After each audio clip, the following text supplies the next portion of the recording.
huwa sinjal tajjeb li persuna trans tista' tidħol għall-politika ma tantx taraf postijiet oħrajn fil-Belġju hemm kandidata trans għall-Ewropew imma f'ħafna postijiet diffiċli ħafna għalfejn għax għandek il-barriers ta' soċjetà. Il-fatt li hawn Malta jien nista' jkolli l-ID card u l-passaport li juru li kif nidentifika jien u li m'hemmx bżonn li nkompli nagħmel l-attivizmu biex dawn l-affarijiet jinbidlu, ifisser li jien l-enerġija li għandi bħala persuna li inħobb il-politika nista' wkoll mhux biex inkun attivist imma nidħol ukoll fil-politika. Ma jien il-fatt l-ewwel kandidat trans jew l-ewwel kandidat non-binary għalija dan mhuwiex daqshekk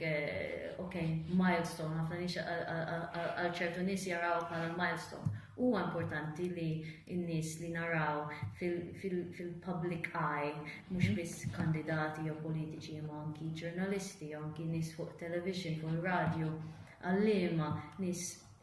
ikunu juru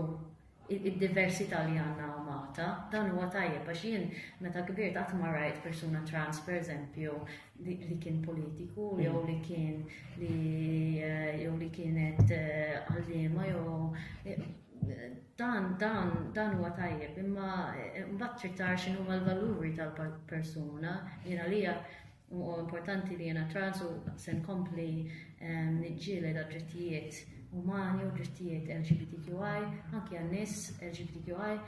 f'pajjiżi oħra Ewropew, imma jista' jkun ikollok kandidat trans li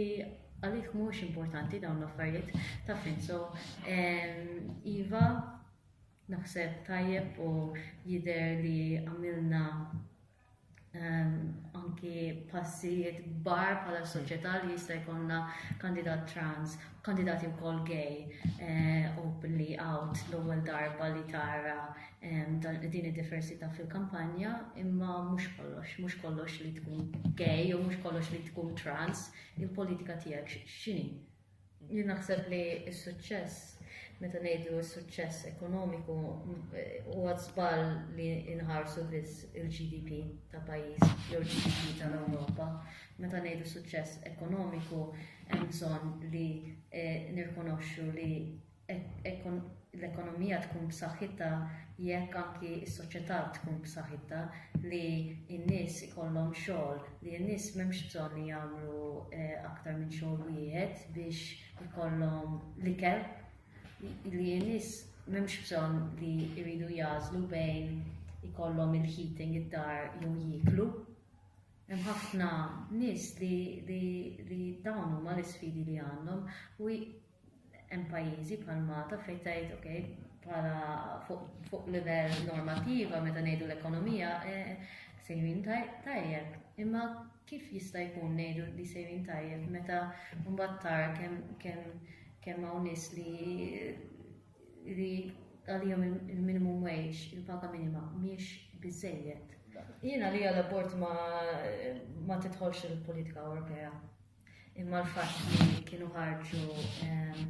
organizzazzjoni Ingliża l-Abortion Support Network u għallu isma' aħna se noffru s-servizz għal Malta, mbagħad rajt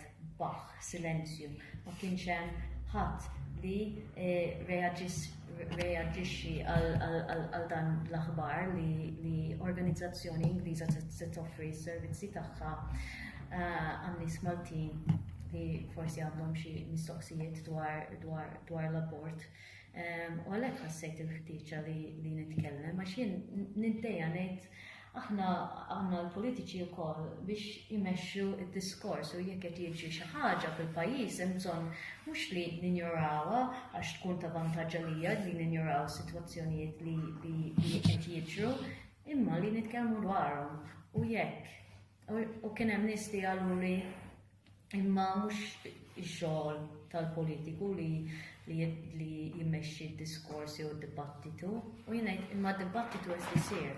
U aħna jekk ikollna politika matura fil-pajjiż, mela l-politiċi jistgħu jassiguraw li l-dibattitu jsir b'mod aktar rispettuż u b'mod aktar dinjituż, ma nistgħux inkomplu ninjoraw dak li jiġri. U jien rajta l-editorial tat-Torċa u qed Din eżatt l-istess ħaġa li qed jien xahar ilu fil-video li għamilt u tajjeb li naraw li hemm nies oħrajn li qed jaħsbuha l-istess bħali li hemm bżonn li nitkellmu dwar li ngħid il-grey areas dan mhuwiex suġġett bħala kull suġġett mhuwiex suġġett fejn tgħid abjad jew iswed għandek ħafna sitwazzjonijiet u jekk aħna mhux se nisimgħu li żewġ naħat, jekk aħna mhux se nisimgħu lin-nies li forsi kellhom jgħaddu minn din l-esperjenza mela dan qed nagħmlu dan huwa naħseb falliment tas-sistema politika bżonn li nisimgħu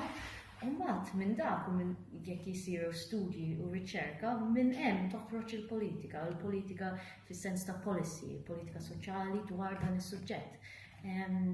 U ħaġa oħra l-istigma.